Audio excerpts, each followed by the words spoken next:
পাঙাশ মাছের কষা ঝাল দুর্দান্ত লাগে, যারা খায় না তারাও চেটেপুটে খেয়ে নেবে। তো 1 কেজি পাঙাশ মাছ নিয়েছি, মাংসর মতো এটা ছোট ছোট করে কেটে নিয়েছি। এবার নুন হলুদ ধুয়ে ভালো করে ধুয়ে নিয়ে নুন হলুদ লাগিয়ে এর উপর তেল দিয়ে দিয়েছি, সর্ষের তেল লাগিয়ে রেখেছি। এরপর একটু মশলা বেটে নিচ্ছি, 25খানা মতো কাঁচা লঙ্কা, 10 কোয়ার মতো রসুন আর একটু আদা দিয়ে এইভাবে বেটে নেব, জল এক ফোঁটাও দেবো না কিন্তু।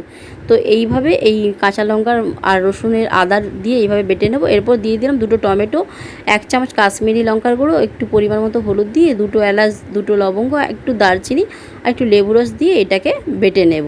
এই একই মিক্সির জারে বেটে নিচ্ছি। তো বেটে নিয়ে ঢেলে দিলাম। এরপর মাছগুলো ভালো করে ভেজে নেব, সমস্ত মাছ ভেজে নিয়েছি। এরপর তেলের মধ্যে কিছুটা পেঁয়াজ দিয়ে পরিমাণ মতো নুন দিলাম। নুন দিয়ে ওই বেটে রাখা কাঁচা লঙ্কা রসুন দিয়ে ভালো করে কষাবো। কষিয়ে এবার টমেটো বাটাটা দিয়ে দেব।